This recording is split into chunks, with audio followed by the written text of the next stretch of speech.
Listen close now, my people. Come gather round the fire of remembrance. Sit down on the ground of memory. 'Cause what I'm fixin' to tell ain't written in no clean book, ain't taught in no bright school. It's carved deep in the bones of this world. It's caught in the creaking of chains that still sing when the wind passes through the ruins of them plantations. I speak as one who came after, but carries what came before. As one who never crossed the middle passage with the body, but inherited the ships rolling in the blood. As one who heard from the mouths of the old ones what nobody wanted to write down with ink, only with pain. Today I call her name, Ella of the bone-breaking wheel. Some names got wiped clean off this earth, others turned into curses that won't die. Now listen here, children of sorrow. Don't turn away when I speak her name, 'cause Ella of the bone-breaking wheel ain't no ghost story for frightening little ones in the quarters after dark. She was flesh and bone like you and me, born into suffering like all our people, but carrying something different, something that wouldn't break no matter how hard they tried. In them days of deep torment, when the cotton fields stretched wider than hope and the auction block stood busy as Sunday service, there lived instruments of terror that made grown men weep just hearing their names whispered. The whipping post, the branding iron, the stocks, but none of them, Lord have mercy, none of them compared to the wheel.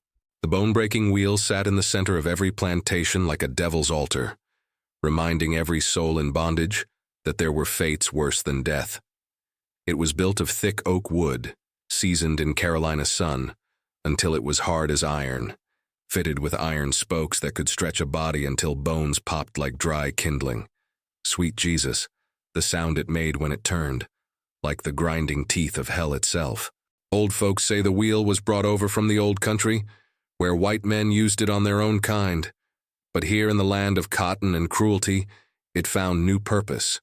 Here it became the Master's sermon written in screams, his Bible spelled out in broken bones. Every turn of that wheel was a verse in his gospel of terror. The Masters, they used the wheel for what they called correction, a stolen sweet potato, a sideways glance, a work song sung too loud. Any excuse would do. 'Cause the real purpose wasn't punishment, it was reminder. Reminder that the white man's power was absolute, that a Negro's body belonged to him complete, to break and mend as he saw fit. I tell you now, children, the wheel didn't just break bones. It broke spirits, it broke families. It broke the very notion that justice might one day come walking down them dusty plantation roads. Many a strong-backed man went to that wheel believing in the Lord's mercy, only to learn that mercy had a color, and it wasn't black. But the old ones, they warned us. They said the wheel was patient, waiting for the day when the tables would turn. They said every drop of blood it drank, every bone it crushed, every scream it swallowed, all of it was being stored up like thunder in a storm cloud, waiting for the right moment to break loose. That wheel gonna spin the other way someday, Granny Celia used to whisper in the Hush Harbor meetings. What goes up must come down. What turns one way gonna turn back. The Lord's justice is slow, but it's sure as sunset. Folks said she was touched, old Granny Celia. Said the years had addled her mind, but her eyes held something the young ones couldn't understand. The weight of seeing too much, knowing too much, carrying the pain of generations in her bent shoulders. She'd seen the wheel take her own children, one by one, until only memory remained. And it was Granny Celia who first spoke Ella's name in prophecy. "There's coming a child," she said, rocking back and forth in the candlelight. "A child born with the wheel's own turning in her bones. She gonna know its language. She gonna speak its tongue. And when her time comes, that wheel gonna remember who its real master is." The overseer, he laughed when word of Granny's prophecy reached his ears. Said it was nigger nonsense, field hand foolishness. But deep down, in places he wouldn't admit to having, he felt something cold creep up his spine. 'Cause even white folks knew that old Negro women had a way of seeing what was coming. That very spring, on a morning when the air hung thick as grief, Ella was born into a world that had already broken countless bones, drunk countless tears. But from her first cry, folks said there was something different about her, something that made the wheel itself seem to shudder on its foundation. The wheel was waiting. The child was born. And the old ones, they started counting days. Come closer now. Don't be afraid of this telling. The child Ella came into this world on a morning when the mockingbirds fell silent and the very air seemed to hold its breath. Her mama, a woman named Cora who could sing the pain right out of your bones, labored through the dark hours while the rest of the quarters prayed quiet prayers and waited. Lord, have mercy. But childbirth in them slave cabins was a gambling with death itself. No doctor came running for Negro women heavy with child, no soft linens or clean water, just the old granny women with their rough hands and ancient knowledge, catching babies in a world that didn't want them born.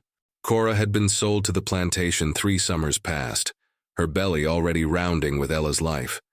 The trader who brought her said she came from the rice fields of the Low Country, where the work was so hard it killed strong men in a season. Her husband, Ella's true daddy, had been sold off to a sugar plantation down Louisiana way, torn from her arms like a lover's dream at daybreak. Don't speak his name, Cora whispered to the granny women as the birth pains took hold. Don't let this child know what she's lost before she's old enough to carry it. But names have power, child. Names carry memory.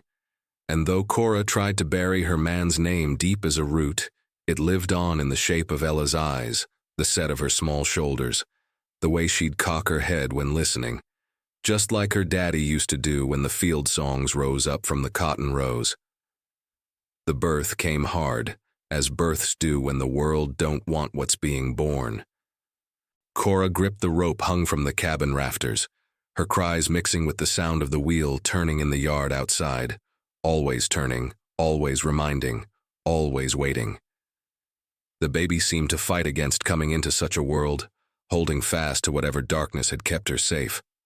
Push now, daughter, old Granny Marta urged, her hand steady despite her trembling voice. This child got something to do in this world, I can feel it. She ain't gonna slip away easy. When Ella finally broke free into the gray morning light, she came out silent. No crying, no wailing, just those dark eyes wide open and staring like she already knew the measure of the world she'd been born into. The granny women whispered among themselves, making signs against evil, and blessing the child with spit and prayers. She's listening, Cora said, exhausted but smiling as she gathered her daughter close. Already listening to what the world's trying to tell her. And it was true. From her earliest days, Ella had the gift of deep attention. She'd lie in her mama's arms, eyes tracking every sound, every movement, every cruel word that echoed from the big house. Other babies fussed and cried. Ella watched and learned. The overseer, a hard man named Patterson who wore cruelty like a Sunday suit, came by the quarters that first week to mark down another piece of property in his ledger. He looked down at the baby girl with pale eyes that held no warmth. "What you gonna call this one?" he asked Cora, his pen poised over the page. "Ella," Cora said, her voice steady though her hands shook, "after my grandmother's grandmother, who came over on the first ships."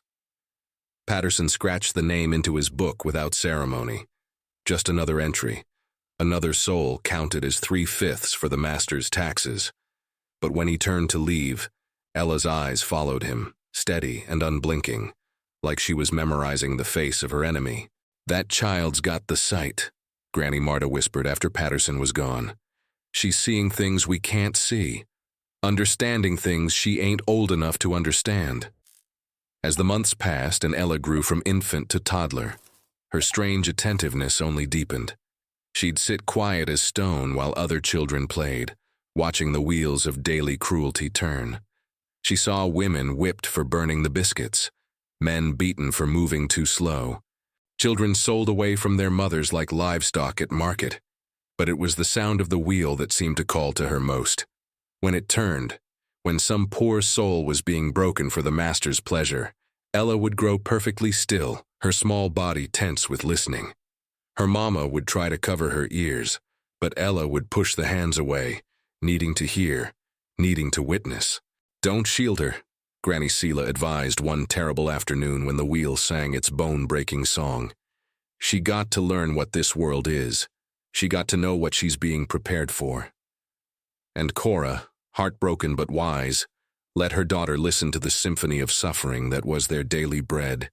She held Ella close and whispered the only comfort she could offer. Remember it all, baby girl.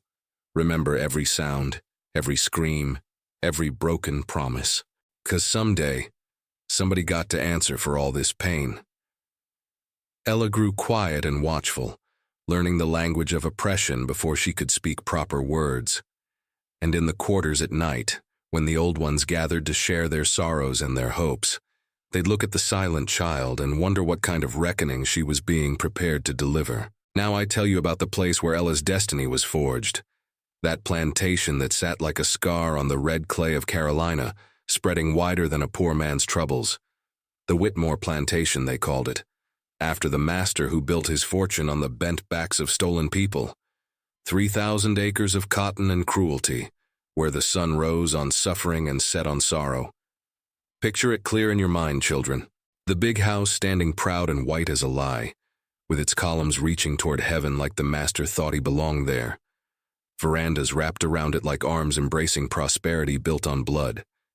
Inside, crystal chandeliers caught the light from windows tall as trees, while fancy furniture sat pretty on Persian rugs that cost more than a field hand's lifetime wages. Master William Whitmore lived in that house like a king in his castle, surrounded by all the comfort that stolen labor could buy. Fine bourbon in cut glass decanters, silver tableware heavy enough to break a man's skull, silk curtains that blocked out the sight of the quarters where his property suffered in darkness. But it was Mistress Margaret who carried the real poison in that house.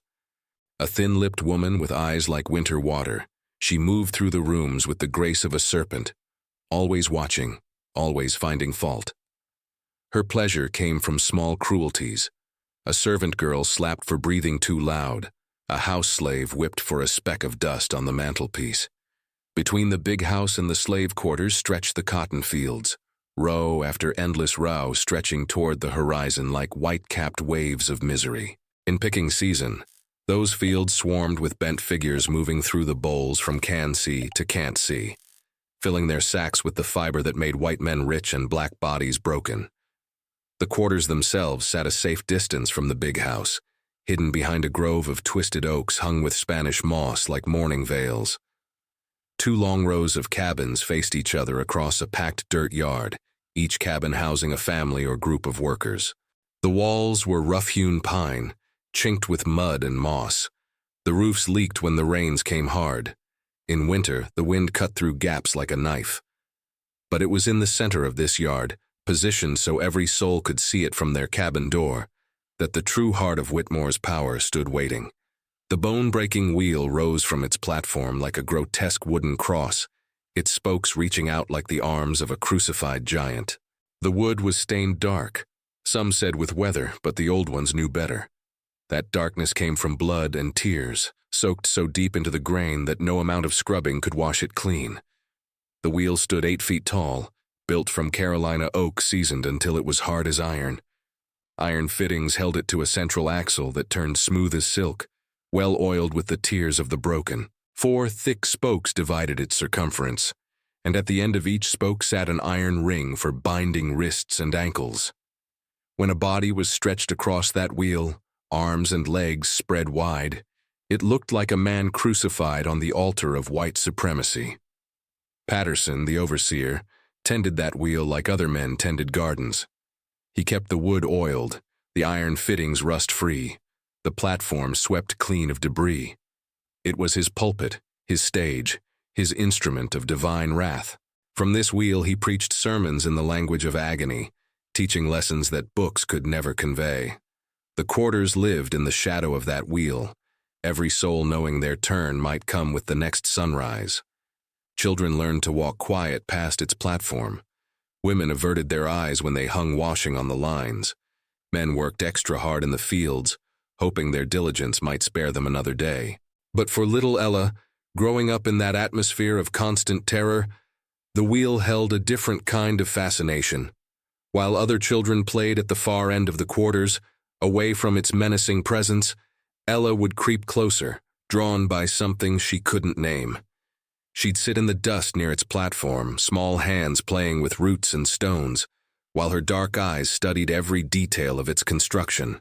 "Get away from there, child," her mama would call, fear making her voice sharp. "That ain't no place for playing." But Ella wasn't playing. Even at 3 years old, she was learning the grain of the wood, the pattern of the iron, the way the wheel could turn. She was studying the instrument that had broken so many of her people, memorizing its secrets like other children memorized lullabies. At night, when the quarters settled into uneasy sleep, Ella would lie on her corn-shuck mattress and listen to the wheel's soft creaking in the wind. It spoke to her in a language older than words, telling stories of pain and endurance, of bodies broken but spirits that refused to die. The old conjure woman, Granny Celia, watched Ella's strange fascination with growing unease. "That child's being prepared for something," she told Cora one evening as they sat shelling peas by firelight. "The wheel's calling to her, teaching her its ways." "Don't speak such things," Cora whispered, glancing toward where Ella lay sleeping. "I won't have my baby marked by prophecy and sorrow." "But prophecy has its own timing, child. It don't ask permission before it comes calling." And as Ella grew from toddler to young girl, her connection to the wheel only deepened. She learned its moods, its hungers, its patient waiting for the next soul to feed its appetite for suffering. The wheel turned. The seasons changed. The cotton grew and was picked and sold. And in the quarters, a quiet child watched and learned and prepared for a destiny that even the old ones couldn't fully imagine. Some nights, when the moon was dark and the wind blew just right, folks swore they could hear the wheel humming to itself, singing lullabies of retribution that only Ella seemed to understand. The first scream that entered Ella's soul came on a Tuesday morning in late summer, when she was 6 years old, and the cotton bolls hung heavy as sorrow on their stalks. The air was thick enough to choke on, and the quarter dogs lay panting in whatever shade they could find. Even the flies moved slow in that heat, like the very world was holding its breath for what was coming. His name was Samuel, though most folks called him Big Sam on account of his shoulders being wide as a barn door. He was a field hand with gentle eyes and hands that could coax music from a broken fiddle on Saturday nights. Sam had a woman named Ruby who sang while she worked the vegetable garden, and 2 little ones who followed him around like shadow puppies whenever the workday ended.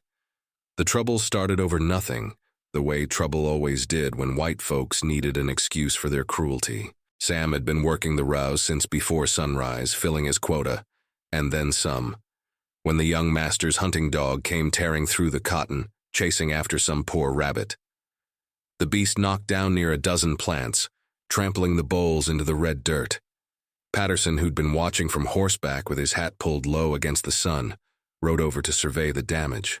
His pale eyes swept across the ruined plants, then fixed on Sam like he'd found the source of all the world's troubles. "Nigger," Patterson called out, his voice cutting through the humid air like a blade. "You let that dog tear up this cotton. Master William ain't gonna be pleased when he sees his profits scattered in the dirt." Sam straightened up slow, sweat dripping from his dark skin onto the thirsty earth. "Sir, I was working my row down yonder. That dog came running through before I could—" "You calling me a liar, boy?" Patterson's hand moved to the whip coiled at his saddle. "You saying I didn't see what I seen with my own eyes?" The other field hands stopped their work, sensing the danger in the air like animals before a storm. They kept their heads down, knowing that looking up might draw Patterson's attention their way. But Ella, who'd been helping her mama tend the cook fire near the edge of the field, crept closer through the cotton rows, drawn by something she couldn't name. Sam's shoulders sagged under the weight of inevitable defeat. "No, sir. I ain't calling you nothing. Just trying to tell you what happened." "What happened," Patterson said, swinging down from his horse, "is you got careless. What happened is you cost Master William good money. What happened is you need reminding of your place." The word went out through the quarters like wildfire in dry grass. Patterson's boy rode hard to the big house, while the overseer himself marched Sam toward the center of the yard, where the wheel waited patient as death. Folks came out of their cabins despite themselves, drawn by the terrible fascination of seeing one of their own face the ultimate punishment. Ella pressed herself against the rough bark of an oak tree, her small body trembling not with fear, but with an anticipation she didn't understand. Her mama called to her from across the yard, voice sharp with worry. But Ella couldn't move. Something was pulling her toward that wheel, something stronger than her own will. Sam walked steady to his fate, head held high despite the iron shackles they'd clamped around his wrists. Ruby followed behind him, tears streaming down her cheeks but no sound escaping her lips. She knew that crying out would only bring more punishment down on her family. Master William arrived just as they were strapping Sam to the wheel, his face flushed from his morning bourbon and the heat of anticipated entertainment. He settled into a chair that Patterson's boy had brought from the big house, fanning himself with his hat while he watched his property being prepared for destruction. "Make it educational," he told Patterson with the casual tone of a man ordering his horse saddled. "These niggers need reminding that my generosity has limits." Patterson nodded, running his hands along the wheel's spokes like a musician tuning his instrument. He'd done this so many times the motions had become ritual, sacred in their precision. Sam's arms were stretched wide and bound tight to the upper spokes, his legs spread and secured to the lower ones. The position left him helpless as a pinned butterfly, every muscle straining against the unforgiving wood. "Any last words, boy?" Patterson asked, though his tone suggested he didn't much care about the answer. Sam's eyes found Ruby in the crowd, then swept across the faces of his fellow slaves until they settled on the children watching from the edge of the gathering. When he spoke, his voice carried clear and strong across the yard. "Remember me," he said. "Remember all of us. Don't let them make us disappear without witness." Patterson's laugh was cold as winter wind. "Ain't nobody gonna remember you, nigger. Time I'm done, won't be enough left of you to remember." The first turn of the wheel came slow, almost gentle. Sam's body stretched taut, his joints straining against their sockets. A low groan escaped his lips, but he bit down hard, trying to keep his dignity intact. The second turn brought the first crack. Ella heard it clear as thunder, that wet snap of bone giving way under pressure. Sam's shoulder joint separated with a sound like a tree branch breaking in a storm. His scream tore through the morning air, raw and primal, reaching something deep inside Ella's chest that she hadn't known existed. But it wasn't just Sam's scream that entered her. It was the sound of the wheel itself, the creaking of wood under strain, the grinding of the iron axle, the whispered prayers of the watching slaves. All of it poured into Ella like water filling an empty vessel, teaching her the true language of her world. The wheel turned again. Another bone broke. Sam's body convulsed against his bonds, but the leather straps held firm. Patterson worked with the patience of a craftsman, taking his time between each turn, letting the anticipation build like pressure in a kettle. By the fifth turn, Sam's voice had given out, leaving only the sound of labored breathing and the wet click of displaced bones. His left arm hung at an impossible angle, his right leg twisted wrong, but his eyes remained open, fixed on some distant point beyond the wheel, beyond the plantation, beyond the reach of white man's cruelty. Ella found herself counting each crack, each snap, each breaking. 1, 2, 5, 10. The numbers burned themselves into her memory like brands, marking her as surely as if Patterson had pressed hot iron to her flesh. She was learning the wheel's rhythm, its hunger, its methodical appetite for suffering. When it was over, when Sam's body hung broken and still on the wheel, Patterson untied the bonds and let the corpse fall to the platform with a sound like wet laundry hitting stone. The crowd dispersed quickly, folks hurrying back to their cabins and their work, not wanting to give the white folks any excuse to point fingers their way. But Ella remained by her tree, staring at the wheel where drops of Sam's blood sparkled like rubies in the morning sun. Something had awakened in her during that terrible demonstration, something that would grow and fester and wait for its time to feed. That night she dreamed of wheels turning, bones breaking, and a voice that might have been her own promising that someday, somewhere, the wheel would turn the other way. 3 summers passed before the wheel called for another soul, and in that time, Ella grew tall and watchful, her body stretching toward womanhood while her mind remained fixed on the memory of breaking bones. She helped her mama in the cooking shed, learned to card cotton and mind the smaller children, but always part of her attention stayed focused on that platform in the center of the yard. Those were lean years on the Whitmore plantation. Cotton prices had dropped, and Master William felt the pinch in his purse strings. He took to drinking earlier in the day and finding fault with everything from the way his eggs were cooked to the speed at which his fields were worked. The quarters grew quieter, folks walking careful and speaking low, knowing that hard times made white folks crueler than usual. It was during this season of tightened belts and shortened tempers that Ella's little brother came into the world. Joseph, they called him, after Cora's daddy who'd been sold away before she was old enough to remember his face clearly. The baby came easy, sliding into life on a cool October morning when the leaves were just starting to turn. From the first, Joseph was different from his sister. Where Ella had been quiet and watching, he was quick to laugh and quicker to explore. He had dimpled cheeks and eyes that sparkled with mischief, and he could charm a smile out of even the sourest faces in the quarters.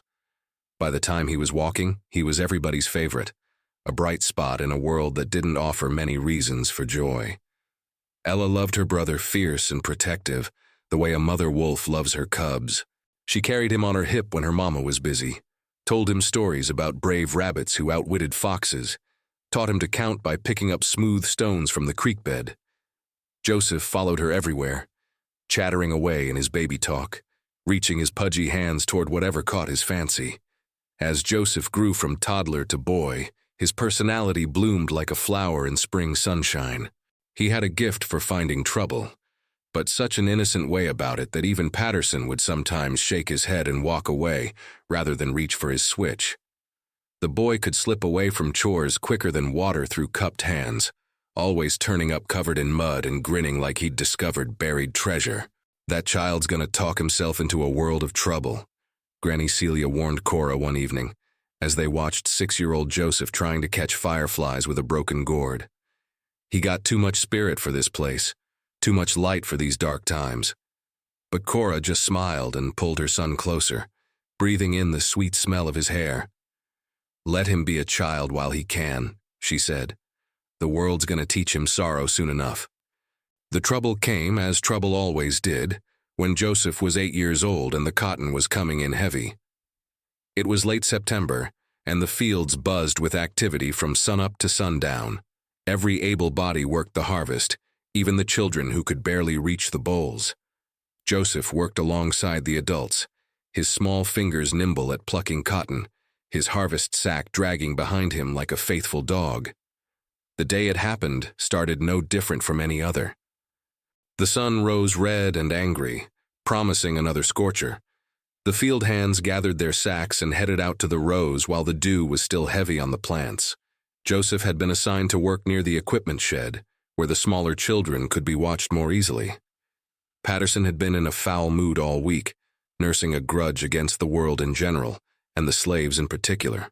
Master William had been breathing down his neck about the harvest numbers, threatening to dock his pay if the cotton didn't come in fast enough.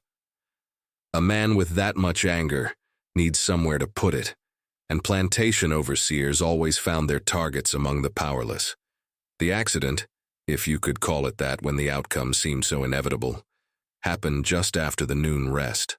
Joseph had finished filling his sack and was dragging it toward the weighing station when the cotton gin machinery caught his eye. The great wooden gears and iron teeth fascinated him, the way they fascinated most children who'd never seen anything so complex and powerful. He crept closer, drawn by the rhythmic chunking sound of the machine separating seeds from fiber. Steam rose from the boiler that powered the gin, and the whole contraption seemed to breathe like some great mechanical animal. Joseph reached out one small hand toward the turning gear, curious about how the teeth moved in their endless cycle. The foreman's boy, a surly white teenager named Billy who'd inherited his daddy's cruel streak, spotted Joseph near the machinery and saw his chance to curry favor with Patterson. He ran straight to the overseer with his tale, adding details that weren't there, and painting Joseph's curiosity as deliberate sabotage. "That little nigger was trying to jam the gears," Billy lied, his eyes bright with malicious pleasure. "I seen him pushing sticks into the works, trying to break the machinery." Patterson's face went dark as storm clouds. He'd been looking for someone to blame for his troubles, and an 8-year-old boy made a perfect target, young enough to be helpless, old enough to serve as an example to the others. "Where is he?" Patterson demanded, his hand already moving toward his whip. They found Joseph sitting by the creek, washing cotton dust from his hands and humming a work song under his breath. He looked up with his usual bright smile when Patterson approached, not yet old enough to recognize the difference between attention and danger. "Joseph, boy," Patterson said, his voice deceptively gentle. "Billy here says you've been playing around the gin works. That true?" Joseph's smile faltered as he sensed something wrong in the overseer's tone. "I was just looking, sir." "Wasn't touching nothing important?" "Just looking, huh?" Patterson's pale eyes glittered like broken glass. "Looking at ways to cost Master William money? Looking for chances to break his property?" "No, sir," Joseph said, his voice getting smaller. "I wouldn't, never." The backhanded slap sent the boy sprawling into the creek mud, blood trickling from his split lip. Joseph tried to scramble away, but Patterson grabbed him by the shirt and hauled him upright. "Lying, little nigger," the overseer snarled. "Trying to make me look bad in front of the master. Well, I got something that'll teach you about honesty." Word spread through the quarters like fire through dry grass. By the time Patterson dragged Joseph to the wheel platform, half the plantation had gathered to witness what was coming. Cora came running from the cookhouse, her apron still tied around her waist, her face twisted with a mother's terror. Ella appeared at the edge of the crowd like a ghost materializing from shadow. She'd been working in the far field when she heard Joseph's name being whispered, and something cold had settled in her chest, like a stone dropped in still water.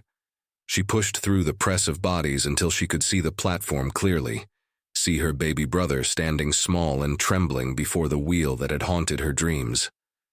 "Please, Master Patterson," Cora begged, falling to her knees in the dirt. "He's just a child. He don't know no better. I'll take his punishment. Take me instead." Patterson kicked her aside like she was a stray dog. "Nigger woman, you best learn your place before I put you up there beside him." Joseph looked so small, strapped to that wheel, his thin arms and legs stretched wide across the spokes. His face was streaked with tears and dirt, but his eyes sought out Ella in the crowd, looking to his big sister for salvation that she couldn't provide. The first turn of the wheel brought a sound that would live in Ella's memory forever.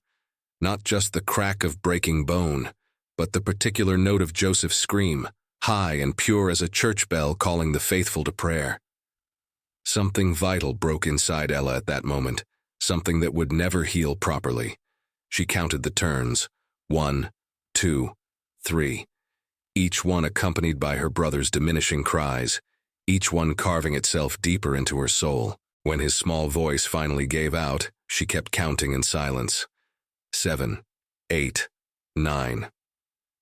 Joseph died on the 15th turn, his body going limp against the restraints like a rag doll tossed aside by a careless child. The silence that followed was deeper than any sound, a quiet that seemed to swallow the very air they breathed.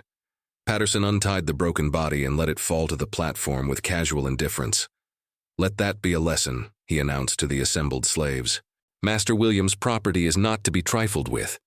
As the crowd dispersed, Cora gathered her son's remains with trembling hands, keening low in her throat like a wounded animal. But Ella stood motionless beside the wheel, her dark eyes reflecting the late afternoon sun like mirrors of polished obsidian. That night, for the first time in her life, she spoke directly to the wheel that had taken so much from her people. "I see you," she whispered in the darkness. "I know what you are. And someday, somehow, you're gonna know me too." The night Joseph died, the quarters went to bed early and quiet, like a funeral shroud had been pulled over the whole plantation. Folks spoke in whispers if they spoke at all, moving through their evening chores with the careful deliberation of people walking on thin ice. The very air seemed heavy with grief and the kind of rage that has nowhere to go but inward, eating at a person's soul like acid on metal. Ella sat beside her brother's body through the long, dark hours, keeping watch while her mama wept herself into exhausted sleep. They'd laid Joseph out on a rough pine board in their cabin, covered him with Cora's best quilt, the one she'd pieced together from scraps of fabric saved over years of careful hoarding. His small hands were folded across his chest, and someone had closed his eyes, but his face still held the echo of his final agony. The boy looked even smaller in death, like something essential had leaked out of him along with his life. His dimpled cheeks were sunken now, and the mischievous spark that had made him everybody's favorite was gone forever. Ella studied his features by candlelight, memorizing every detail, burning his face into her memory alongside the sound of his screams.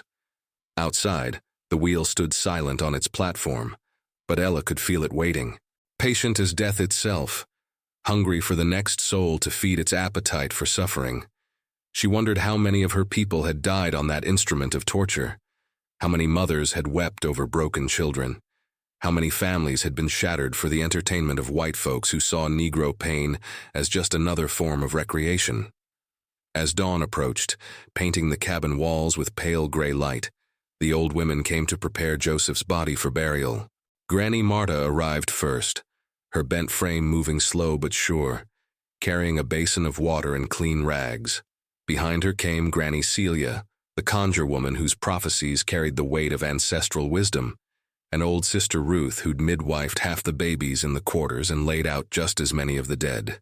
"Child," Granny Marta said gently to Ella, "you need to step outside now. Let us women tend to your brother proper." But Ella shook her head, her dark eyes never leaving Joseph's still form. "I ain't leaving him, not yet." The old women exchanged glances heavy with understanding. They'd all seen grief in its raw form, knew how it could take hold of a person and refuse to let go. But there was something different about Ella's sorrow, something that made the hair on their necks stand up like dogs sensing a coming storm. "The child's been marked," Granny Celia whispered as she began washing Joseph's hands with gentle, reverent motions. "I can see it clear as daylight. Death's touched her, and she ain't never gonna be the same." They worked in silence, cleaning the blood from Joseph's skin, combing his hair straight, dressing him in the only good clothes he'd ever owned. Ella watched every motion, learning the rituals of death the way she'd once learned to count cotton bolls or identify which herbs could heal a fever. When they were finished, Joseph looked almost like himself again, except for the unnatural stillness that marked the difference between sleep and the longer rest. Sister Ruth folded his hands just so, placing between his fingers a small cloth bag filled with graveyard dirt and protective herbs. "This'll help him find his way," she explained to Ella. "Keep the haints from troubling his spirit as he crosses over." The funeral was held that same afternoon, in the little grove behind the quarters where generations of slaves had been laid to rest. No stone markers told their stories, just wooden crosses that the weather would eventually claim. Master William allowed an hour for the service, generous by plantation standards, though he made it clear that any delay in returning to work would be met with consequences. Preacher Moses, an old man whose back was bent from years in the cotton fields but whose voice could still shake the rafters, led the simple ceremony.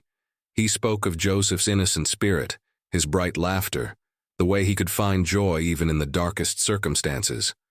But his words felt hollow to Ella, meaningless comfort offered to wounds too deep for healing. As they lowered her brother's small coffin into the red clay earth, Ella felt something fundamental shift inside her chest. The naive girl who'd still believed in justice, who'd still harbored hope that goodness might eventually triumph, died with Joseph in that moment. What remained was harder, colder, shaped by loss into something that could endure whatever cruelties the world might offer. After the last handful of dirt had been thrown on the grave, after the mourners had drifted back to their cabins and their interrupted work, Ella remained in the burial ground as shadows lengthened across the weathered crosses. She knelt beside Joseph's fresh mound, pressing her palms flat against the earth that covered him. "I'm sorry I couldn't save you," she whispered to the silence. "I'm sorry I wasn't strong enough, smart enough, quick enough. But I swear on your memory, little brother, this ain't the end of the story." As full darkness settled over the plantation, Ella walked back to the quarters with measured steps, passing the wheel platform where Joseph had died. The contraption loomed black against the star-filled sky, its spokes reaching out like the arms of some pagan god demanding sacrifice. She stopped before it, studying its construction with new eyes. "You think you know what power is," she said to the wooden instrument of torture. "You think breaking bodies makes you strong, but you ain't met the power that's growing inside me. You ain't tasted the kind of patience that can wait years for its moment to strike." The wheel creaked softly in the night breeze as if acknowledging her words, or perhaps warning her that patience alone would not be enough for what she was contemplating. Ella understood that her transformation could not happen overnight. She was still just a child in a world where children had no power, still property to be used and discarded at white folks' whim. But inside her chest, something new was taking shape. Not the hot rage that burned bright and quick, but the cold fury that could smolder for decades without being detected. She would wait.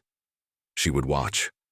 She would learn everything there was to know about the wheel that had taken her brother, about the men who turned it, about the system that fed it with broken bodies and shattered families.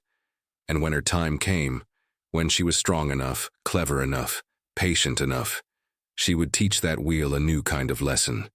Walking back to her cabin where her mama still wept in her sleep, Ella carried her promise like a secret flame burning in the darkness of her heart. She had become something different in the space of a single day, transformed from victim to instrument of a justice that might take years to manifest. The wheel had taught her about power. Now it would learn about consequences. Not today, not tomorrow, but someday, when the stars aligned and the moment was right, Ella would show that wheel what it meant to serve a new master.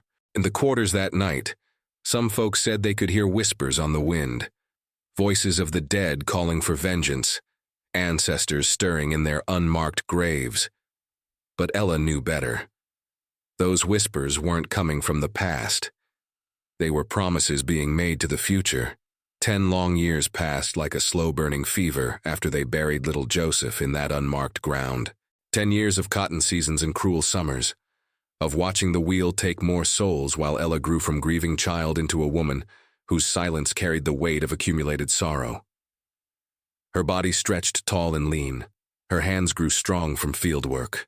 But her eyes, Lord have mercy, her eyes held depths that made even the old conjure women cross themselves when she passed. Time moves different when you're learning patience the way Ella learned it, measuring days not by sunrise and sunset, but by the gradual accumulation of knowledge that would someday serve her purpose. She studied everything: the rhythm of plantation life, the habits of white folks who thought themselves untouchable, the weaknesses hidden behind their cruelty like rot behind fresh paint. Master William aged poorly in those years, his face growing red and bloated from too much bourbon and too little conscience. His hands shook when he thought nobody was watching, and sometimes he'd stare off into nothing like he was seeing ghosts of all the souls he'd sent to early graves. Mistress Margaret grew thinner and sharper, her tongue cutting deeper as her body withered, finding her only pleasure in the small torments she could inflict on house slaves who moved too slow or breathed too loud. But it was Patterson who became Ella's primary subject of study, that pale-eyed devil who'd turned the wheel on her brother and so many others. She learned his patterns like a hunter learns the trails of dangerous game. She knew he rose before dawn to check the fields, that he favored his left leg on rainy mornings when old wounds pained him, that he kept a bottle of whiskey hidden in the equipment shed for those times when the screaming got too loud even for his hardened ears. The overseer had grown comfortable in his power over the years, secure in the belief that Negroes were born to suffer and white men were born to make them suffer. He walked through the quarters like a king surveying his domain, never imagining that one of his subjects was cataloging his every weakness, mapping his vulnerabilities like a general planning a campaign. Ella's opportunity to study the wheel itself came when she was assigned to work the maintenance crew that kept the plantation equipment in working order. It was considered light duty, given to slaves who'd proven themselves reliable and unlikely to cause trouble. The irony wasn't lost on her. They trusted her because they thought her broken by grief, not knowing that grief had merely refined her into something harder and more focused. Working near the wheel platform gave her chances to examine its construction up close, to understand how the wooden gears interlocked, how the iron fittings were secured, where the stress points lay in its massive frame. She memorized every bolt and beam, every grain of wood and scratch in the metal. Her fingers learned the texture of its surfaces, the way oil gathered in certain joints, the precise amount of force needed to turn the great spokes. "That girl's been touched by something," Granny Celia observed one evening as the women gathered to shell peas by firelight. "She moves around that devil's contraption like she's studying scripture." "Studying it for what?" asked Sister Ruth, her old hands never pausing in their work. "For the day when it serves a different master," came the soft reply. The other women fell silent at those words, understanding flowing between them like water finding its level. They'd all seen the way Ella watched and waited, the patient intensity that marked her like a brand. Some prayers, they knew, took years to be answered, and some answers came in forms that decent folks preferred not to contemplate.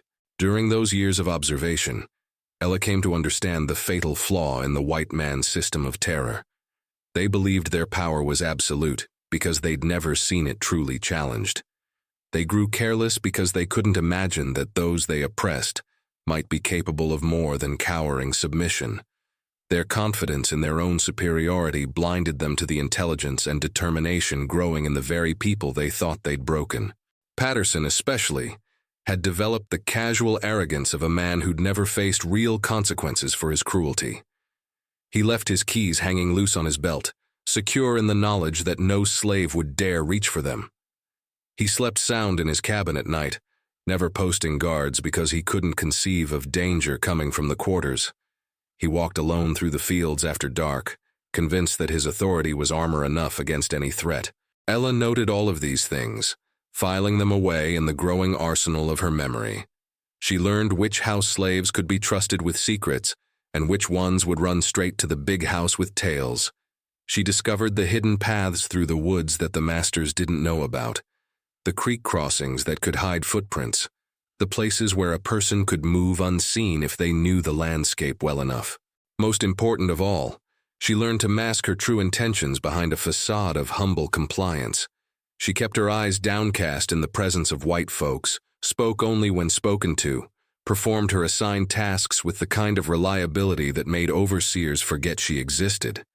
The woman who could slip through their notice like smoke through a keyhole was far more dangerous than any rebellious slave who announced his defiance with bold words and foolish gestures.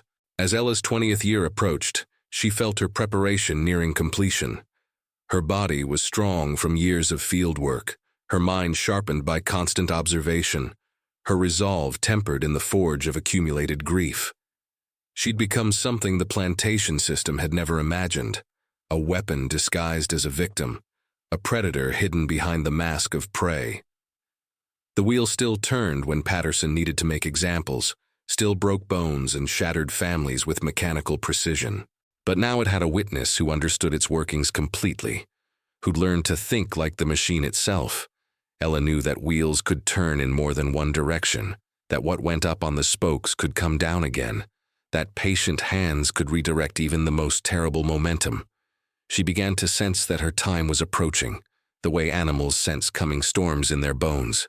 Something was shifting in the air around the plantation, some subtle change in the rhythm of daily cruelty that suggested climax was near. The wheel had taught her everything it could about suffering. Soon it would learn what she had to teach about justice. In the quarters at night, when the old folks gathered to share their memories and their hopes, Ella would sit quiet at the edge of the circle, listening to stories of resistance and rebellion from plantations across the South. She heard tell of slaves who'd poisoned their masters, of overseers found dead in mysterious circumstances, of plantation houses burned to the ground by hands that were supposed to serve them. Those stories fed something hungry inside her chest, showed her that she wasn't the only one who'd grown tired of turning the other cheek. Across the Cotton Kingdom, other souls were stirring. Other hands were reaching for tools that could serve different purposes than their makers intended. The wheel waited. Ella prepared. And somewhere in the distance, thunder rumbled on a horizon that promised storms powerful enough to wash clean the sins of generations. The morning that sealed Ella's fate dawned clear and hot, with the kind of oppressive stillness that makes even the birds reluctant to sing. August in Carolina was always a testing time, when the sun bore down like the weight of God's judgment, and tempers grew short as the shadows at midday. The cotton was coming in heavy that year, and every hand on the plantation worked from can see to can't see, filling their quotas under the merciless eye of Patterson's whip. Ella had been assigned to the sorting shed that week, separating good cotton from damaged bolls and removing debris that might lower the price at market. It was detail work that required steady hands and sharp eyes, the kind of task given to slaves who'd proven themselves reliable. She worked in silence, her fingers moving through the white fiber with mechanical precision, while her mind wandered paths that would have terrified her overseers if they'd known where those thoughts led.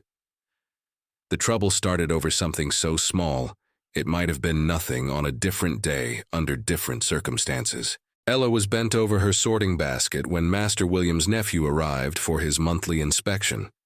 A pale young man named Charles, who'd inherited the family's cruelty without the intelligence to wield it wisely.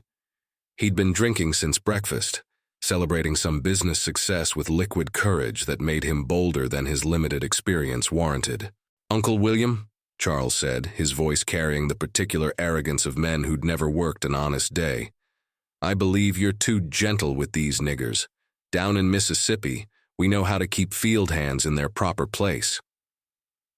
Master William, eager to impress his nephew with displays of dominance, gestured toward the sorting shed where Ella and 3 other women worked in concentrated silence. "Pick one," he said with the casual tone of a man selecting cigars. "Any excuse will do."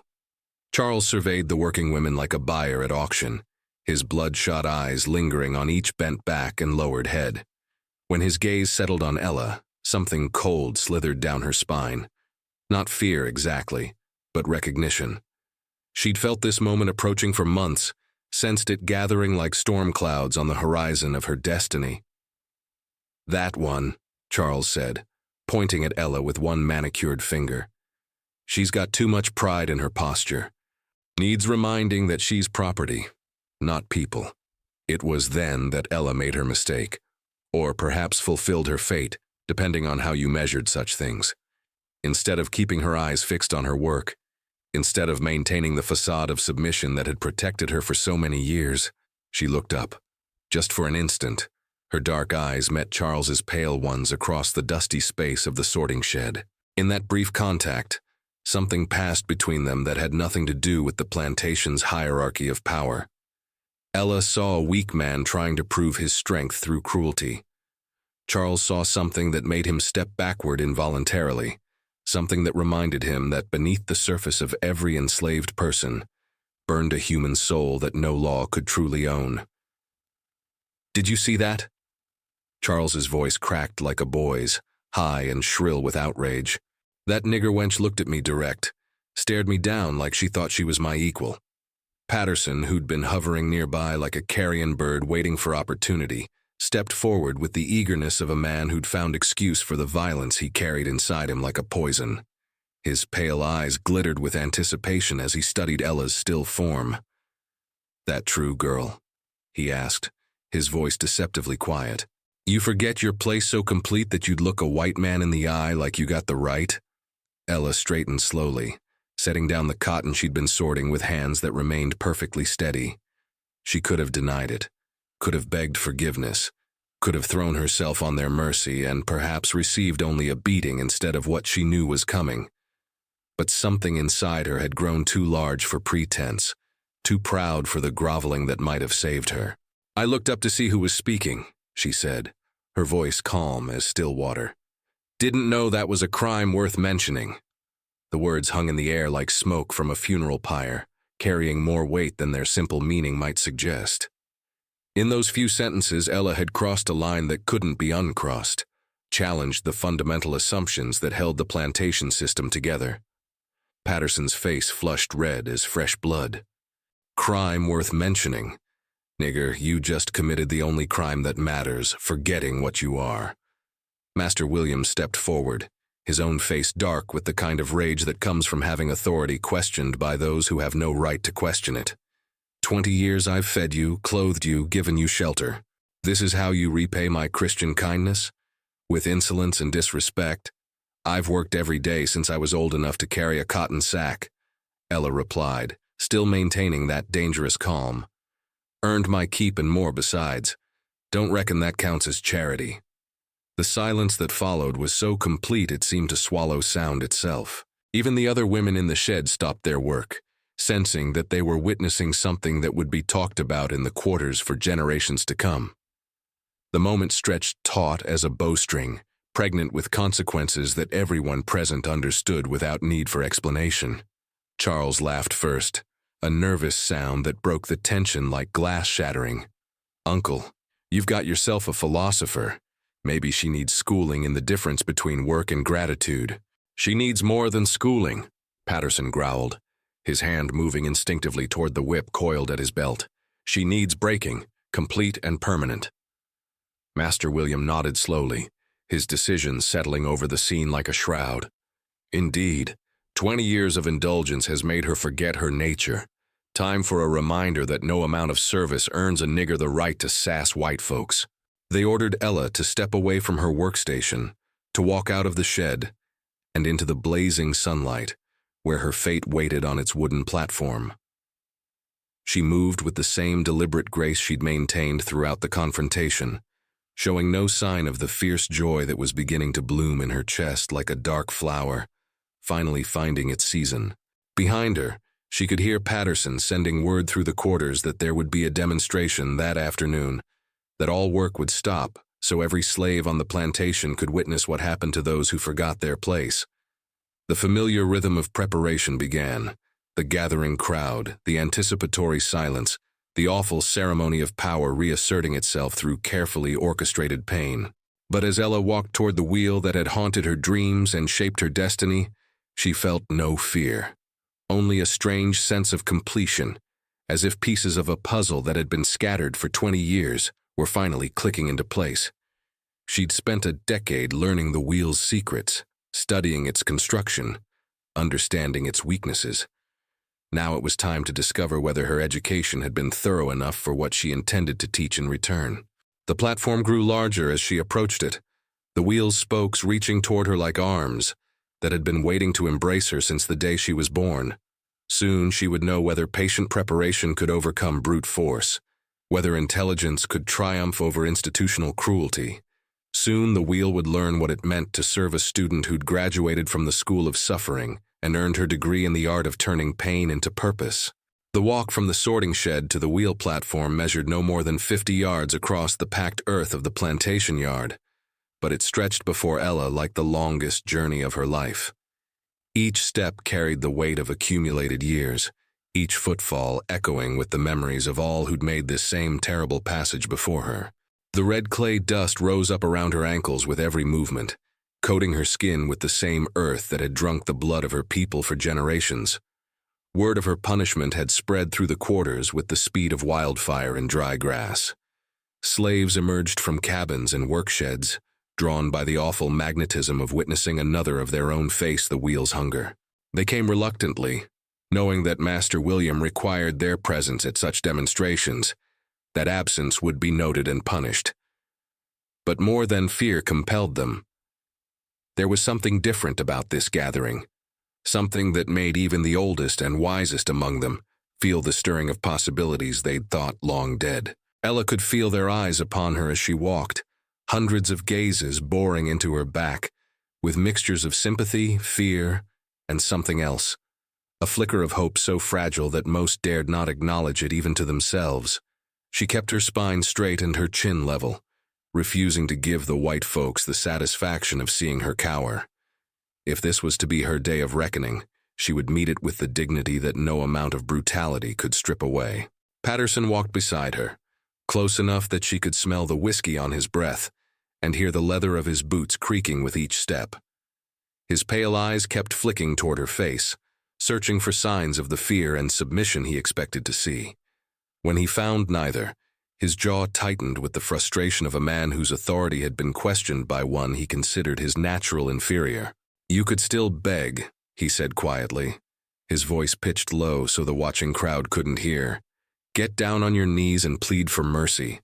Might convince the master to settle for a simple whipping instead of the wheel." Ella's response came without turning her head, her voice steady as bedrock. And what would that teach your watchers? That the only way to survive is to grovel? That dignity has a price measured in lashes avoided? Patterson's face flushed red at her words. Nigger, you got no conception of what dignity means. You're property. Property don't have dignity. Every soul has dignity, Ella replied, and in those 4 words lay a challenge to everything the plantation system stood for. Question is whether folks remember that when the test comes. Behind them, Master William followed in his finest clothes, a bottle of bourbon in his hand and satisfaction written across his bloated features. This was entertainment for him, sport as engaging as a cockfight or a horse race. He'd invited neighboring planters to witness the demonstration, men who'd ridden over from adjoining properties to see how Whitmore dealt with insubordination in his ranks. Young Charles strutted alongside his uncle, puffed up with the importance of being the catalyst for such a grand spectacle. He'd changed into his best jacket for the occasion, as if attending a formal dinner rather than an execution. The whiskey had made him bold, and he called out comments to the gathering crowd about the necessity of keeping niggers in their proper place. "Look at her walk," he announced to anyone within earshot. "Still carrying herself like she thinks she matters. Well, she's about to learn different. She's about to learn what happens when property gets ideas above its station." But the slaves watching from the edges of the yard saw something else in Ella's bearing. They recognized the measured pace of someone walking toward destiny rather than doom, the controlled breathing of a person preparing for a performance rather than simply enduring punishment. The old conjure women began to murmur prayers under their breath, calling on ancestors and spirits to witness what was about to unfold. Granny Celia, bent double with age but sharp-eyed as a hawk, gripped her walking stick with gnarled fingers and whispered to those nearest her, "That child's been preparing for this day her whole life. Don't you weep for her yet. Wait and see what lessons she's learned." As they neared the platform, Ella could see the wheel in all its terrible detail.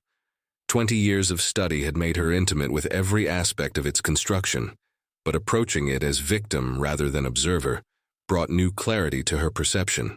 She noted the way afternoon sunlight caught the iron fittings, the pattern of stains that marked the wooden platform, the precise angle at which the restraining straps hung from each spoke. The crowd gathered in a rough semicircle around the platform, close enough to see everything but far enough back to avoid splashing blood. Children were lifted onto shoulders for better views, though their parents' faces showed reluctance at exposing young eyes to such brutality. This was education in the harsh realities of their world, lessons that couldn't be taught with gentler methods. Patterson stepped onto the platform and began his familiar ritual of preparation, checking the wheel's mechanisms with the thoroughness of a craftsman maintaining his tools.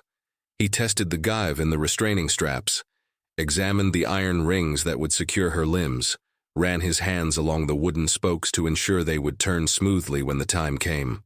"Strip her down," Master William commanded, settling into a chair that had been brought from the big house for his comfort.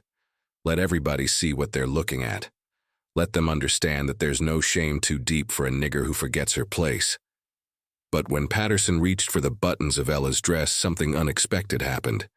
She stepped backward, just one pace, but enough to put distance between them. Her dark eyes met his pale ones directly, and in that gaze was something that made him hesitate. "I'll do it myself," she said quietly. "Keep what dignity I can in how I meet this." For a moment, Patterson seemed ready to force the issue, to assert his authority through the simple act of taking even this small choice away from her. But something in Ella's expression gave him pause, not fear, which he understood, but a calm certainty that suggested she knew something he didn't. "Make it quick," he growled, stepping back to allow her the space she'd claimed.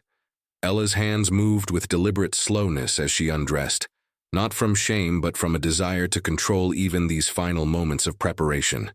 Each button, each tie, each fold of cloth represented another second of autonomy before the wheel claimed her. The watching crowd fell into deeper silence as they witnessed this strange ceremony of dignified submission. When she stood naked before the wheel, her dark skin gleaming in the afternoon sun, Ella looked less like a victim than like a priestess preparing for some ancient ritual. Scars from 20 years of plantation life marked her body, the raised welts of old whippings, the calluses of endless labor, the burns from cooking fires and fieldwork. But beneath those markings lay muscles hardened by constant toil, a frame strengthened by the very system that sought to break her. Patterson gestured toward the wheel with theatrical flourish. "Your chariot awaits, nigger. Time to learn what happens when property develops opinions." Ella approached the wooden instrument of torture with the same measured pace she'd maintained throughout her walk from the sorting shed. As she drew near enough to touch the platform's edge, she paused and spoke words that would echo in the memories of everyone present for the rest of their lives. "I've studied this wheel for 20 years, she said, her voice carrying clearly across the silent yard. "Learned its ways, understood its hunger. Now it's time to see if it's ready to learn something from me." The silence that followed was so complete that even the cicadas seemed to hold their breath. Then Patterson laughed, a harsh sound that broke the tension like an axe splitting wood. "Learn from you, nigger. You about to be taught the only lesson that matters. You about to learn that the wheel always wins." As Ella stepped up onto the platform, her bare feet finding purchase on the blood-stained wood, she smiled for the first time since her confrontation in the sorting shed. It wasn't the expression of someone facing doom, but of someone finally arriving at a destination she'd been traveling toward her entire life. "We'll see," she said simply. "We'll see. Now listen close, children of sorrow, 'cause what I'm about to tell ain't easy in the hearing, but it needs telling just the same. Some truths cut deep as any blade, but they got to be spoken if we gonna understand how justice finally found its way to that cursed wheel." The breaking of Ella's body was a terrible thing to witness, but it was also the forging of something the white folks never expected, a weapon made from suffering itself, tempered in the fire of ancestral rage. Patterson approached the wheel like a priest approaching his altar, his pale hands running over the restraining straps with the reverence of long practice. He'd done this so many times the motions had become ritual, each step performed with mechanical precision. But today felt different, even to him. The crowd was too quiet, the victim too calm, the very air too heavy with something he couldn't name. "Stretch her out proper," Master William called from his chair, the bourbon already working its way through his system. "Make sure every nigger here gets a clear view of what happens to property that develops ideas above its station." Ella allowed herself to be positioned against the wheel without resistance, her arms stretched wide to reach the upper spokes, her legs spread to the lower restraints. The leather straps bit into her wrists and ankles, drawing tight enough to cut off circulation, but she made no sound of complaint. Her dark eyes remained open and alert, tracking every movement around the platform.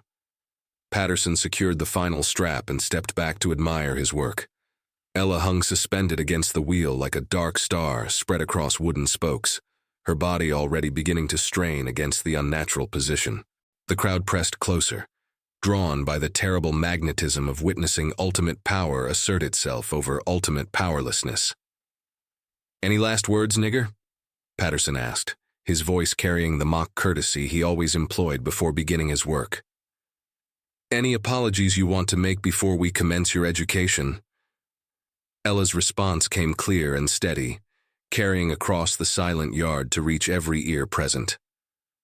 "I got nothing to apologize for, nothing to beg for, nothing to regret. What's coming has been a long time in the making." Patterson's face darkened at her words. Victims were supposed to break before the wheel even began to turn, supposed to weep and plead and acknowledge their inferiority.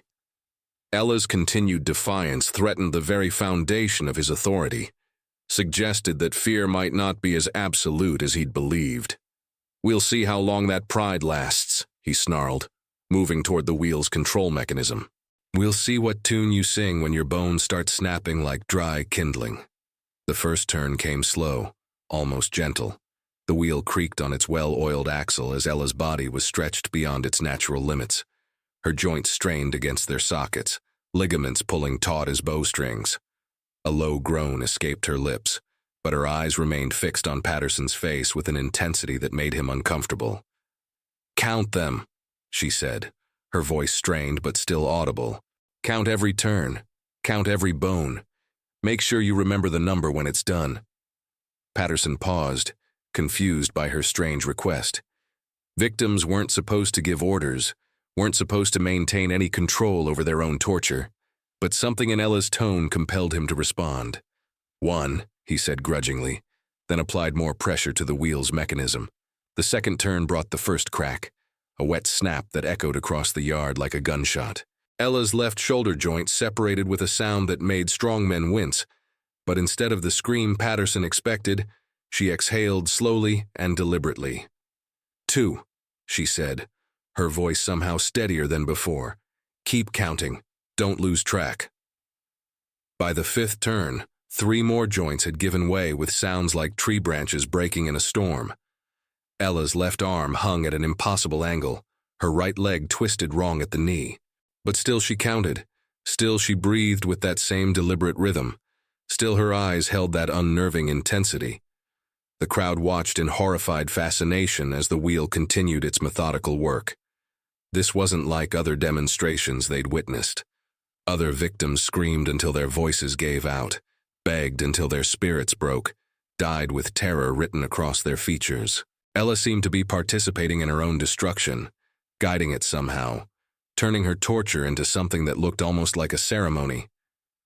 15, she announced as her ribs began to crack under the pressure. Blood frothed from her lips where she'd bitten her tongue, but her voice remained clear. 15 bones broken. How many more you planning to count, Patterson?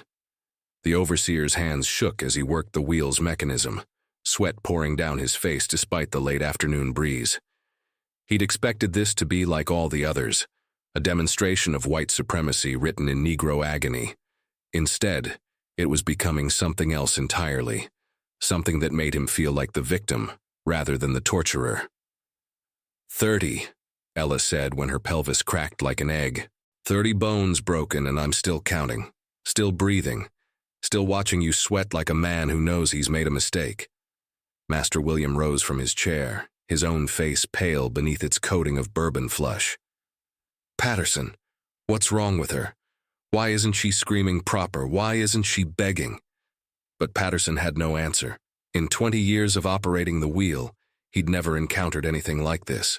Ella was transforming her torture into something that belonged to her rather than him, claiming ownership of her own destruction in a way that inverted the entire power structure of the plantation.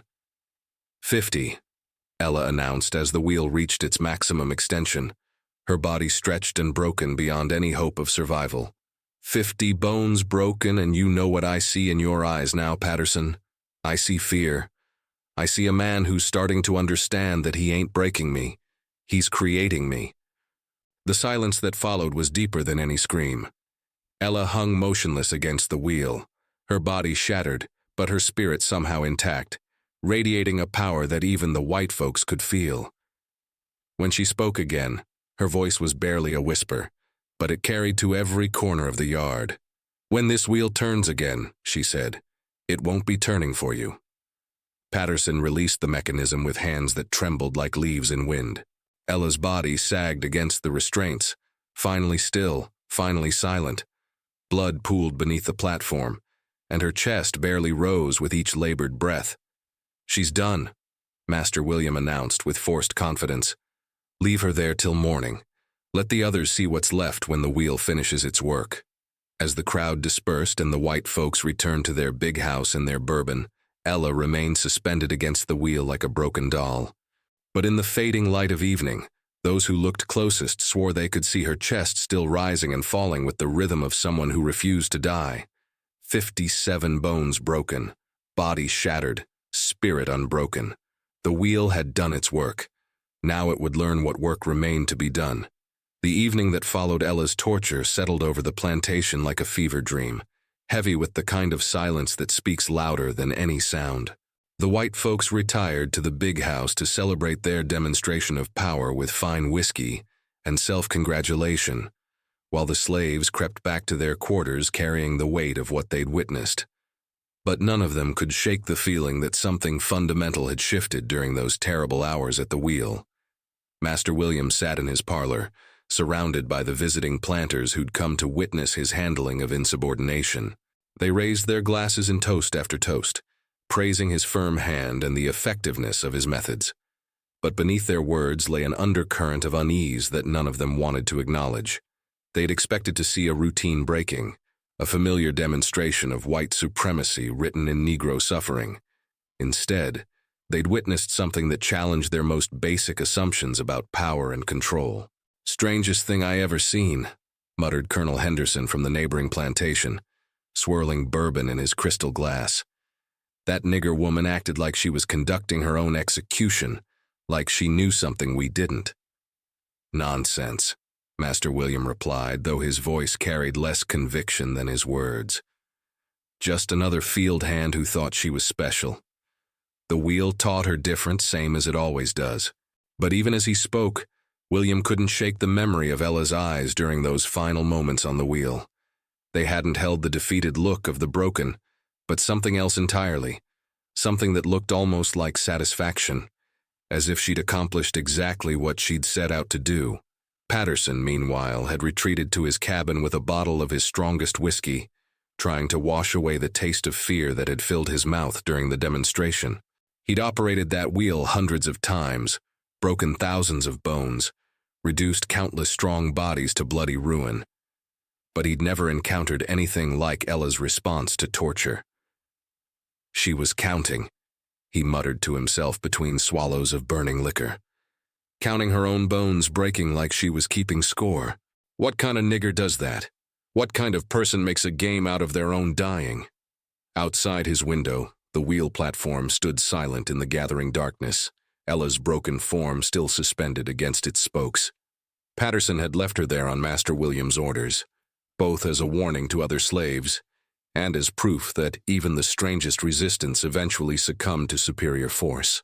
By morning, she'd be dead from blood loss and shock, just another body to be cut down and buried in the slave cemetery. Or so they believed. The fatal mistake that white folks always made was assuming that breaking a body meant breaking a spirit. They confused physical domination with complete control, never understanding that some souls could endure destruction without surrender. Patterson had broken Ella's bones, but he hadn't touched the part of her that mattered most, the part that had been preparing for this moment since her brother died 15 years ago. As the hours passed and the plantation settled into uneasy sleep, something stirred on the wheel platform. Not the random twitching of dying nerves, but the deliberate movement of a mind that refused to accept defeat. Ella's consciousness, which had seemed to fade during the final turns of the wheel, began to reassert itself with the slow persistence of rising floodwater. The pain was beyond description, beyond anything the human mind was designed to process. 57 broken bones sent waves of agony through her nervous system with every breath, every heartbeat, every slight shift in position. But pain was just information, and Ella had learned to process information with the cold efficiency of a machine built for a single purpose. Through swollen eyelids, she studied the restraints that held her against the wheel. Leather straps secured with iron buckles, designed to hold struggling victims during their ordeal. But Patterson had made them tight for a woman who was fighting against them, not loose for a body that had supposedly given up the struggle. In his arrogance, he'd failed to account for the possibility that someone might feign complete defeat while remaining conscious and calculating. The buckle on her right wrist restraint was close enough that she could reach it with her teeth if she could ignore the screaming protests of her dislocated shoulder. The leather was old and worn, softened by years of blood and tears, more pliable than it appeared. Most important of all, Patterson had been drinking during the demonstration, his hands less steady than usual as he'd secured the final straps. Ella began to work. Every movement sent fire through her broken body. Every twist of her neck to reach the buckle brought fresh waves of agony that threatened to steal her consciousness. But she'd spent 15 years preparing for this moment, building the kind of focused determination that could push through any obstacle. Pain was temporary. Revenge was eternal. The leather buckle was slick with blood, making it difficult to grip with her teeth. But Ella persevered with the patience of someone who'd learned to think in decades rather than moments. She worked the pin loose, slowly, carefully, afraid that any sudden movement might alert the guards who occasionally walked past the platform. but there were no guards. That was the second fatal mistake the white folks made. They never posted sentries around the wheel, because they couldn't imagine that anyone might survive its attention. They went to sleep secure in their beds, confident that morning would reveal nothing more than a corpse to be cut down and discarded. As the buckle finally came loose and her right hand slipped free of its restraint, Ella felt something she hadn't experienced in 15 years. Hope. Not the naive hope of a child who believes in justice, but the cold hope of an adult who's learned to make her own justice from whatever materials are available. The other restraints came easier now that she had one hand free, though each movement cost her dearly in pain and blood loss. Her left arm hung useless, the shoulder joint completely destroyed. Her right leg wouldn't bear weight, the knee shattered beyond repair. But her right arm still worked, and her left leg could still support her if she was careful about how she distributed her weight. When the final strap came loose and she slumped forward onto the platform, Ella allowed herself exactly 60 seconds to rest and assess her situation. The wheel stood ready, its mechanism unlocked after Patterson's demonstration. The platform was slick with her own blood but still functional. Most important of all, the plantation slept on, unaware that their instrument of ultimate control had just changed hands. Ella dragged herself toward the wheel's control mechanism, leaving a trail of blood across the wooden planks. Every inch was agony, every breath a struggle against the weight of her injuries. But she moved with the methodical persistence of someone who'd visualized this moment countless times, who knew exactly what needed to be done and how to do it despite seemingly impossible obstacles. The wheel's mechanism was simpler than it appeared, designed for ease of operation rather than complexity. A series of wooden gears connected to iron cranks with a central axle that could be locked or released depending on the desired effect. Ella had studied its construction for years, understanding its tolerances and stress points better than the man who operated it. As her fingers found the control lever and she felt the wheel's potential energy waiting to be directed, Ella smiled through her pain. Patterson had taught her about suffering. Now she would teach him about justice. The wheel was ready to turn again. This time, it would serve a different master. In the darkest hour before dawn, when even the roosters held their breath and the world lay suspended between night and morning, Ella completed her transformation from victim to instrument of reckoning. The pain that racked her shattered body had become something else entirely. Not suffering to be endured, but fuel to be burned in the forge of her determination. Every broken bone sang with purpose now. Every torn muscle contributed to the terrible momentum building in her chest. Moving with the careful deliberation of someone whose body had been broken but whose will remained intact, Ella positioned herself beside the wheel's control mechanism. The iron cranks and wooden gears that had brought such agony to her people would now serve a different purpose, speak a different language, deliver a different kind of lesson to those who thought themselves above the reach of justice. The hardest part wasn't operating the wheel. She'd studied its workings for 15 years, understood its mechanical principles better than Patterson himself. The challenge was waiting with the patience of a true predator, allowing events to unfold in their proper sequence. Revenge rushed was revenge wasted. What she had planned required perfect timing, absolute control, and the kind of cold fury that could burn for hours without consuming itself. As the first pale streaks of dawn touched the eastern horizon, Ella heard the sound she'd been waiting for.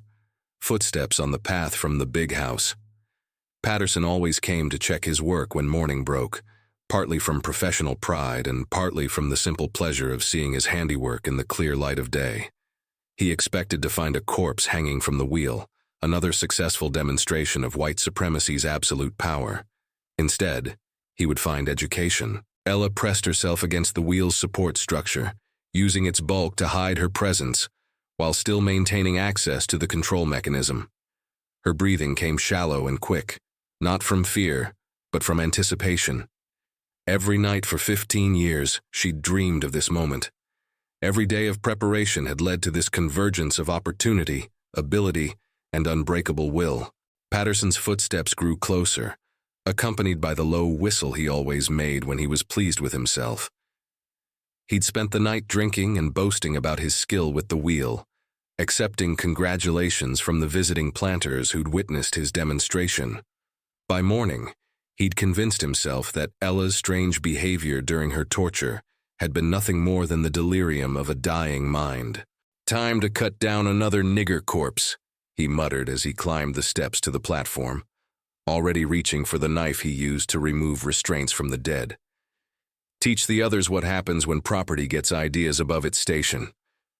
But when he reached the center of the platform and looked toward the wheel, Patterson's confident expression crumbled into something approaching terror. The restraining straps hung empty, blood-stained but vacant. No body hung suspended from the spokes. No corpse waited to be cut down and carted away. "What in the name of—" he began, but the words died in his throat as a shadow moved behind him. "Looking for me?" Ella asked, her voice carrying the same calm certainty it had held during her torture, though now it was edged with something that made Patterson's blood turn to ice water in his veins. He spun around with the desperate speed of a cornered animal, his hand fumbling for the whip that hung from his belt.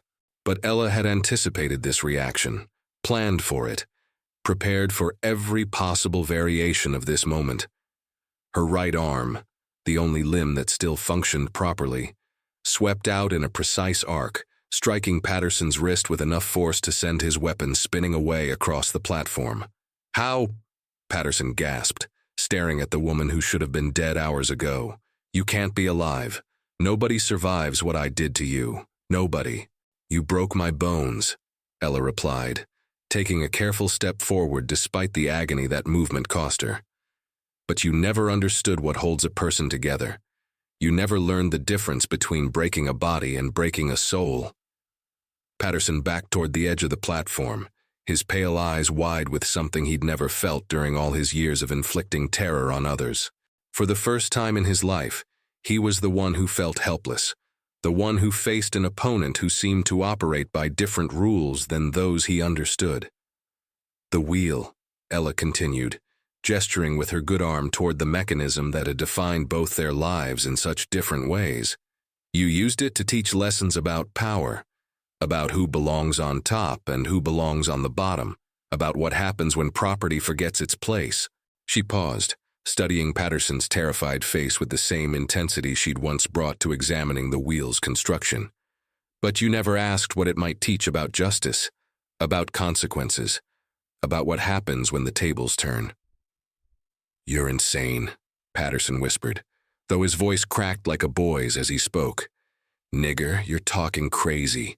The pains addled your mind." Ella's laugh was soft but carried the weight of accumulated years, accumulated suffering, accumulated preparation for this perfect moment of reversal. "Maybe I am insane. Maybe that's what it takes to survive what you did to me. Maybe that's what it takes to become what you made me."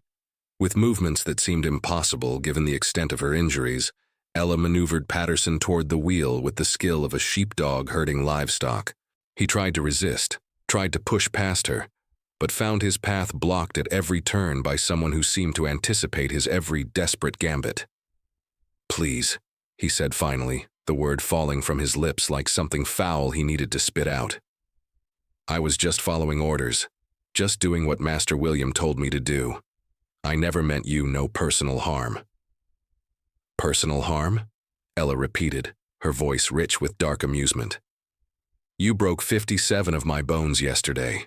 Before that, you broke my brother on this same wheel when he was 8 years old. You've tortured and killed more of my people than I can count. But it wasn't personal?" She gestured toward the restraining straps that Patterson had used so many times on others. "Well, this ain't personal either. This is just education.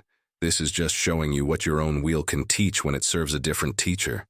The process of securing Patterson to the wheel was more difficult than Ella had anticipated, given the limitations of her own broken body. But desperation gives strength where strength shouldn't exist, and righteous fury can accomplish what mere muscle cannot. With the same methodical patience she'd learned from watching him work, she stretched his arms wide to the upper spokes, secured his legs to the lower restraints. When it was finished, when the man who had terrorized her people for 20 years hung helpless against the instrument of his own cruelty, Ella stepped back to admire her work. Patterson's face had gone white as bone, his eyes wide with the kind of terror he'd spent his career inflicting on others. "Any last words?"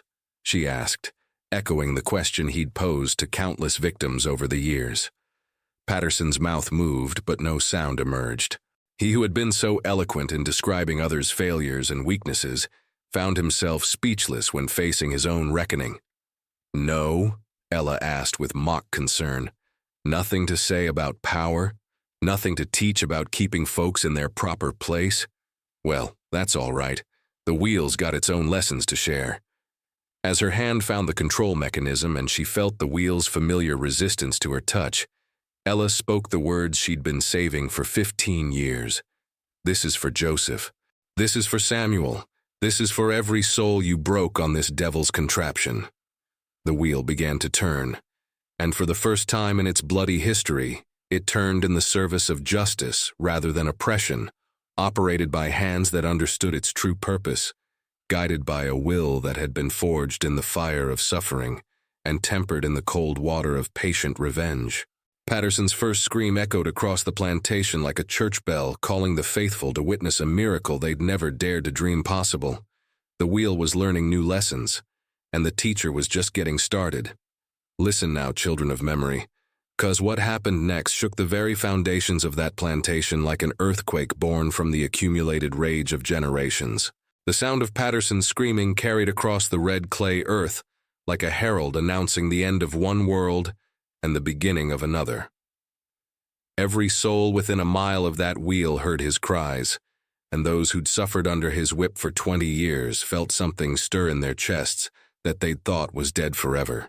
In the big house, Master William jerked awake from his bourbon-soaked slumber to the sound of agony that seemed to rise from hell itself. At first, still fog-minded from drink and dreams, he smiled with satisfaction. Patterson was conducting another demonstration, probably finishing off that insolent nigger woman from yesterday's entertainment. But as consciousness fully claimed him and the quality of those screams penetrated his awareness, William realized something was terribly wrong. The voice crying out in torment wasn't female. It wasn't the high, desperate wailing of a Negro woman being broken on the wheel. This was deeper, hoarser, carrying notes of shock and disbelief that suggested the impossible, that Patterson himself was the one being tortured. William stumbled from his bed, his nightshirt clinging to skin clammy with sudden sweat. Through the tall windows of his bedroom, he could see figures gathering in the slave quarters, shadows moving with an urgency that spoke of momentous change. Even from this distance, he could sense their excitement, the way they pressed toward the wheel platform like iron filings drawn to a magnet. "Impossible," he muttered, reaching for the rifle that hung above his fireplace. "Absolutely impossible. That nigger woman was dead. I saw her hanging there broken as any creature could be." But the screaming continued, and with each cry, William's certainty crumbled a little more. He'd heard enough agony in his lifetime to recognize the difference between demonstration and genuine terror. Whatever was happening at the wheel platform, it wasn't under his control. Young Charles burst through the bedroom door without knocking, his face pale as winter sky and his hands shaking like leaves in a storm. "Uncle William, something's wrong. Something terrible's wrong. The niggers are all moving toward the wheel, and Patterson—" His voice broke, unable to complete the thought. "What about Patterson?" William demanded. Though part of him already knew the answer, already felt the cold touch of consequences settling around his shoulders like a funeral shroud. "I think—" Charles swallowed hard, his throat working against words that didn't want to be spoken. "I think that nigger woman's got him. I think she's alive, and she's got him on the wheel." The words hung in the air between them like smoke from a funeral pyre, carrying implications that neither man wanted to contemplate. If a Negro slave could survive the wheel and turn it against her tormentor, then everything they believed about power and control was built on foundations of sand. William grabbed his nephew by the shoulders, his fingers digging deep enough to leave bruises. "That's impossible, you hear me? Nobody survives what we did to that woman. Nobody turns the wheel on a white man. It ain't in the natural order of things." But even as he spoke, William was moving toward his window, drawn by a compulsion he couldn't name. In the growing light of dawn, he could see the wheel platform clearly, see the figure stretched across its spokes in the familiar position of agony. But the hair was too light, the frame too thick, the voice too deep for it to be anyone but Patterson himself. "Sweet Jesus," William whispered, the words falling from his lips like stones into still water. "She's actually done it. That nigger woman's actually done it." The implications hit him like physical blows. If Ella could survive the wheel and turn it against Patterson, what did that say about every other Negro on the plantation? What did it suggest about the absolute power he'd thought he possessed? Most terrifying of all, what did it mean for his own safety in a world where the impossible had suddenly become possible?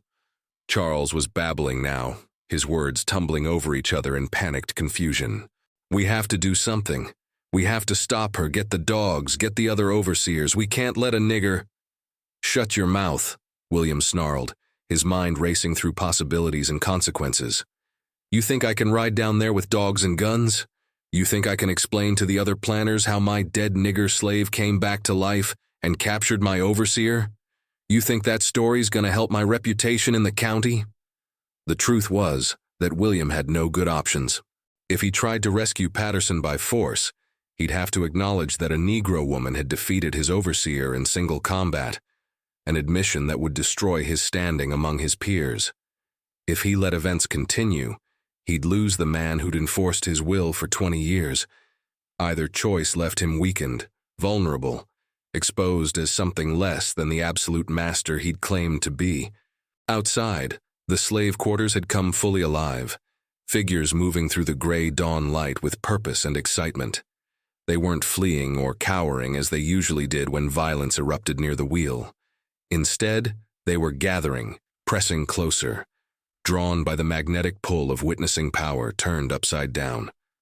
Old Granny Celia stood at the front of the crowd, her bent frame somehow radiating authority as she watched Ella work the wheel with methodical precision. "Child's been preparing for this her whole life," she said to those around her, her voice carrying clearly across the yard. "Learning that wheel's ways, understanding its hunger. Now she's teaching it to serve justice instead of cruelty." The other slaves murmured agreement, their faces showing mixtures of awe, fear, and something they hadn't dared feel in years: hope. They watched Ella turn the wheel with the same patient deliberation Patterson had always employed, counting each rotation, marking each crack of breaking bone, witnessing the transformation of their greatest symbol of oppression into an instrument of retribution. "One," Ella called out, her voice carrying clearly to every corner of the plantation. "2, 3. How many bones you reckon he's got left, Patterson? How many more times this wheel gonna turn before you understand what you done to my people?" Patterson's responses had deteriorated from screams into wordless keening, his voice breaking under the strain of agony he'd never imagined experiencing. The man who'd operated this machine of terror for 2 decades was learning what it felt like to be its victim, discovering that all his assumptions about strength and weakness had been built on the shaky foundation of unchallenged power. In the big house, William paced his bedroom like a caged animal, his rifle clutched in hands that shook with rage and something uncomfortably close to fear. Every instinct told him to march down to that platform and restore order through superior firepower. But something deeper, some survival instinct honed by years of living among people he'd systematically brutalized, warned him that this morning was different, that the rules had changed, that Ella represented something he'd never encountered before and didn't know how to fight. "What are we gonna do?"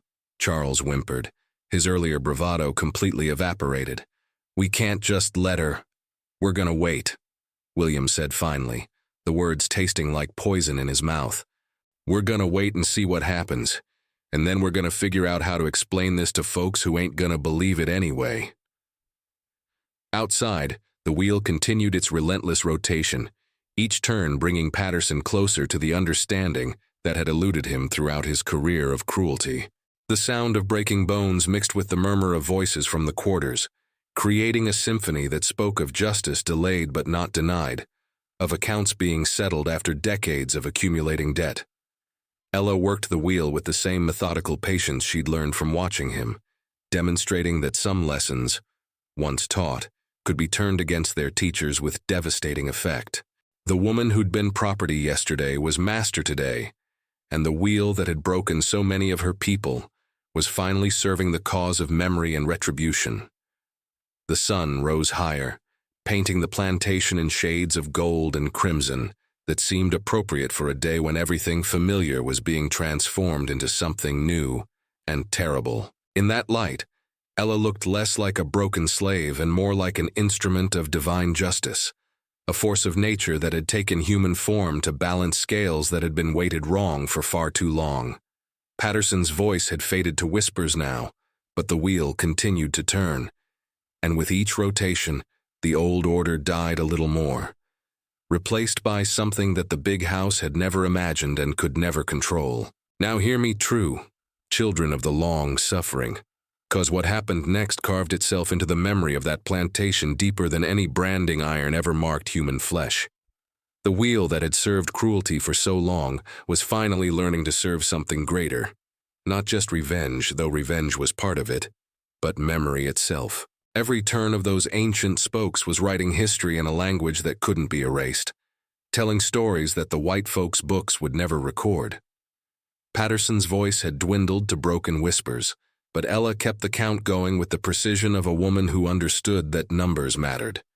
Each broken bone was a debt being paid, each snap of cartilage and crack of joint a receipt for 20 years of accumulated cruelty. She worked the wheel with the same methodical patience he'd taught her through example, proving that some educations cut deeper than the teacher ever intended. 15, she announced as his left shoulder separated with the wet sound of a tree branch breaking in a storm. 15 bones broken, Patterson. Remember when you did this to my brother? Remember how you counted his screams like they was music? The man who'd terrorized the quarters for 2 decades could no longer form words, only raw sounds of agony that seemed to rise from somewhere deeper than his throat. But Ella wasn't finished with her lesson. She'd spent 15 years studying his methods, learning his techniques, understanding the precise application of pressure that could break a body while keeping the mind conscious to experience every moment of its destruction. The slaves gathered around the platform watched in fascinated horror as their greatest tormentor received education in his own curriculum. These were people who'd seen family members broken on this wheel, children sold away, lovers whipped to death for minor infractions. Now they witnessed justice taking a form they'd never dared imagine possible. 22, Ella continued, her voice steady despite the tremendous effort required to operate the wheel's mechanism with her own broken body. 22 bones broken, and we ain't even halfway done yet. You remember telling my mama that niggers was built different? That we didn't feel pain the same way white folks did? Well, let's test that theory. Patterson's body convulsed against the restraints with each turn of the wheel, but the leather straps held firm, the same straps he'd secured on countless victims, now binding him to his own instrument of torture. His pale skin had taken on a grayish cast, shock beginning to set in as his nervous system tried to process more agony than it was designed to handle. In the quarters, old voices began to rise in a sound that hadn't been heard on the plantation for 20 years. Not celebration exactly, but something deeper and more primal. The humming started low, barely audible, emanating from the throats of the oldest slaves who remembered freedom songs from across the ocean. Gradually, others joined in, their voices weaving together in harmonies that spoke of pain acknowledged, suffering witnessed, and justice finally, impossibly, being served. Granny Celia stepped forward from the crowd, her ancient voice cutting through the morning air, like a blade honed on the whetstone of accumulated years. "Sing for the children who couldn't fight back," she called out. "Sing for the mothers who lost their babies. Sing for every soul this wheel done crushed." The humming became singing, wordless at first, then gradually taking shape into spirituals that hadn't been heard since the early days of bondage. These weren't the sanitized hymns the white folks allowed in their supervised church services, but deeper songs, older songs, melodies that carried the memory of freedom and the promise of justice deferred, but not denied. Ella felt the music enter her bones as she worked, strengthening her resolve and steadying her hands, despite the tremendous pain that racked her shattered body. This wasn't just about Patterson anymore. Wasn't just about personal revenge. This was about breaking the wheel's power forever, transforming it from instrument of oppression into symbol of resistance. 35, she announced as his ribs began to crack under the pressure. 35 bones broken, Patterson. How many more you think you got left? How many more lessons you need before you understand what you've done to us? But Patterson was beyond understanding anything except the immediate reality of his destruction. His mind, which had once calculated the precise application of torture with such cruel efficiency, could no longer process anything beyond the overwhelming tide of agony that each turn of the wheel brought crashing over him. From the big house came the sound of voices raised in argument, Master William shouting orders that no one seemed willing to follow, Charles weeping with the broken sobs of a boy who'd discovered that the world wasn't arranged the way he'd been taught. But none of the house slaves moved to help their master. None of the field hands ran for assistance. They all understood that this was bigger than any individual's survival. This was about the fundamental nature of power itself being transformed. 50, Ella said when Patterson's pelvis cracked like an eggshell. 50 bones broken, and you know what I learned from watching you all these years? I learned that the wheel don't care who's on it. It just turns. It just breaks what's put in front of it. You made it into a monster, but monsters can serve different masters. The songs from the quarters were growing louder now, more confident, as if the slaves were remembering something they'd been forced to forget. These were the voices of people who'd been told they were property for so long. They'd almost believed it, now remembering that they were human beings with the power to bear witness, to remember, to refuse to let suffering go unmarked. Ella paused in her work to address the watching crowd, her voice carrying clearly across the yard, despite the obvious pain that speaking cost her. Look good at this, she said. Remember every turn. Remember every crack. Remember that the wheel can serve us just as well as it served them.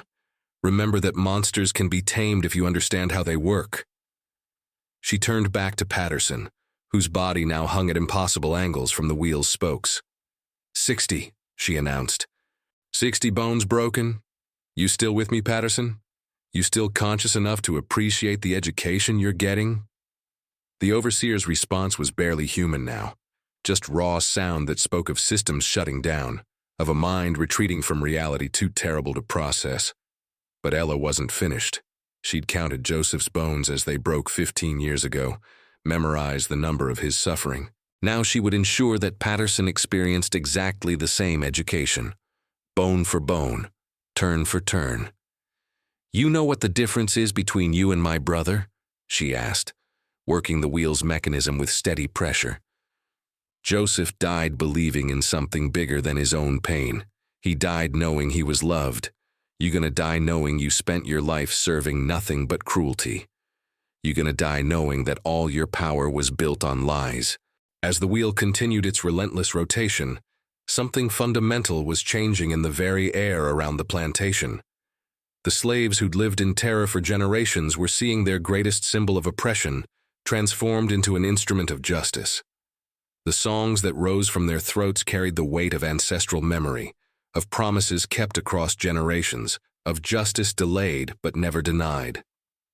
Patterson's voice had faded to nothing now, but his body still twitched with each turn of the wheel, still registered each fresh violation of bone and sinew. 70 bones broken. 80. 85. Each number was a debt being paid, a balance being restored, a lesson being taught to anyone who might think that power could ever be absolute or permanent. When Ella finally reached the count she'd been aiming for, her voice rang across the plantation with the clarity of a church bell announcing resurrection. 87, she said. 87 bones broken. Same as what you done to me yesterday. Now you know how it feels. Now you understand what you've been teaching all these years. The wheel came to rest with Patterson's broken form spread across its spokes like a scarecrow constructed from suffering. But he was still breathing, still conscious enough to know what had been done to him. Ella had learned her lessons well. She'd kept him alive through his complete destruction, just as he'd done to so many others. The plantation fell into a silence so complete it seemed to swallow sound itself. Then, slowly, the slaves began to disperse, carrying with them the memory of what they'd witnessed. They would tell their children, who would tell their children, ensuring that the story of Ella and the wheel would never be forgotten. Justice had been served, memory had been honored, and the wheel, finally, had learned to serve something greater than cruelty.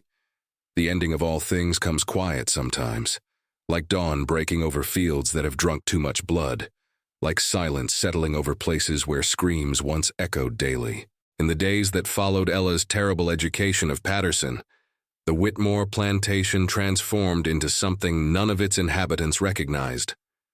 The wheel stood empty now, its purpose forever changed, its power broken by a woman who'd learned to turn suffering into strength. Patterson lived for 3 more days, hanging between consciousness and merciful oblivion, while his shattered body tried to process trauma beyond the capacity of flesh to heal. Ella tended him during those final hours, not from compassion but from completion, ensuring that he experienced every moment of understanding that she'd given him, that he carried the full weight of his education into whatever darkness waited beyond life. When he finally died on the 3rd evening, as the sun painted the sky the color of old blood, his last words were a whisper that only Ella heard. "I understand now. God forgive me. I understand now what we done. But understanding don't wash clean the stains of 20 years' cruelty, don't bring back the children sold away, or the mothers whipped to death. Understanding is just the first step on a journey toward redemption that some souls start too late to ever finish." Master William found his overseer's body the next morning, cut down from the wheel and laid out on the platform like an offering to gods he'd never learned to worship.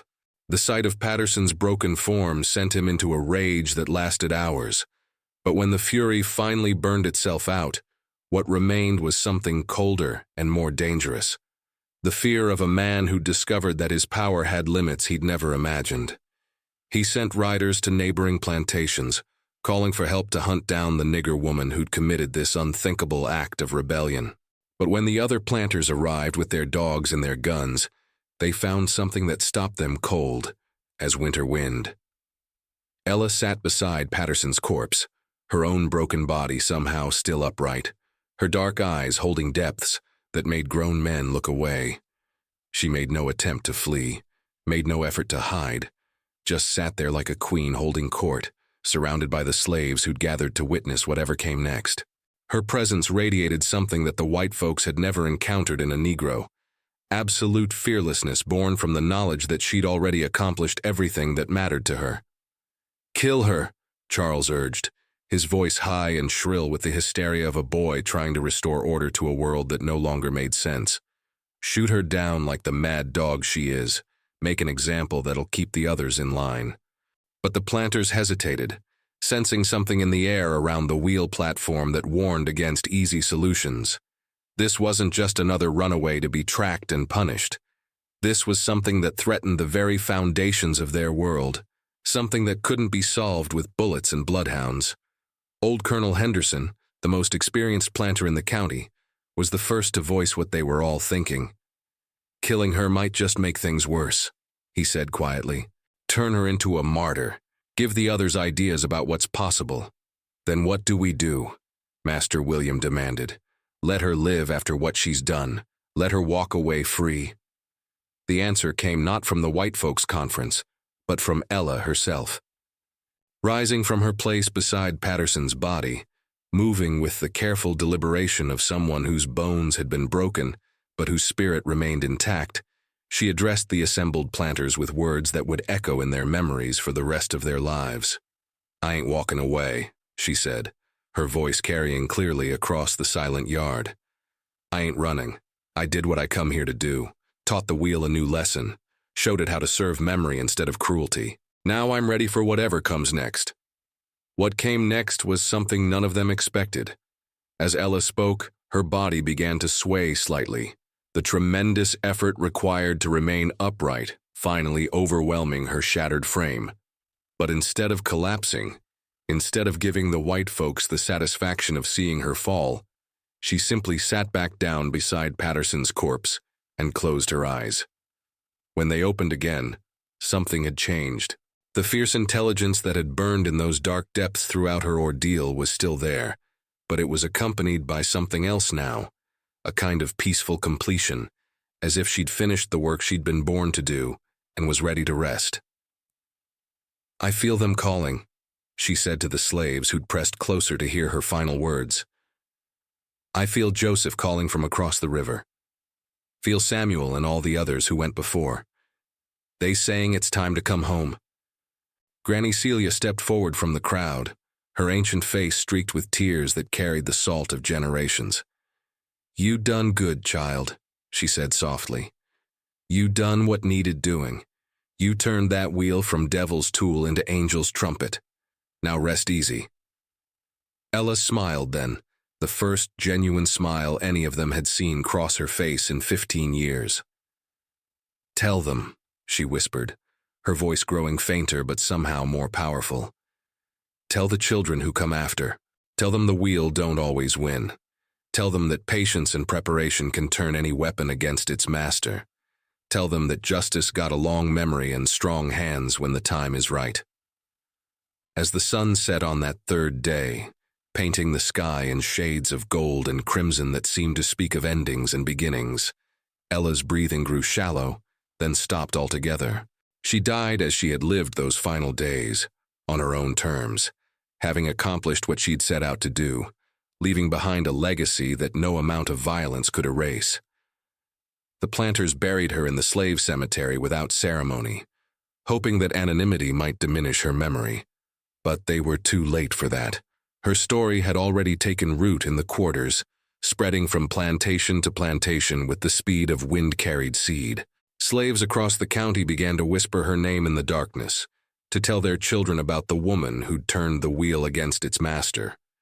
The wheel itself stood empty after that, its power broken by the woman who'd understood its true nature better than those who'd built it. Master William ordered it dismantled and burned, but the slaves who were commanded to destroy it worked with such deliberate slowness that the task was never completed. Eventually, vines grew over it. Spanish moss draped its spokes like mourning veils, and it became a monument to the day when justice finally found its voice. In the years that followed, whenever young slaves complained about the weight of their chains or the sting of the overseer's whip, the old ones would remind them of Ella's story. They'd speak of patience that could outlast oppression, of preparation that could turn any instrument of cruelty against its wielder, of justice that might be delayed but could never be truly denied.